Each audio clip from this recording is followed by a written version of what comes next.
In this video, I'm gonna teach you a very useful tutorial on how to easily fix missing Wi-Fi in your Windows 11. So without any further ado, let's begin. First of all, please proceed here at the start, make a right click, scroll up and click on Device Manager.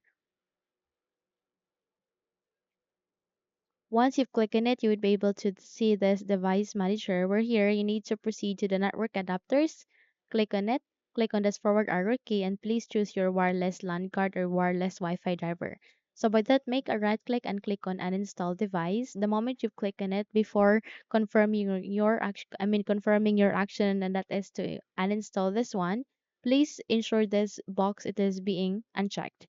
Once done, click on uninstall.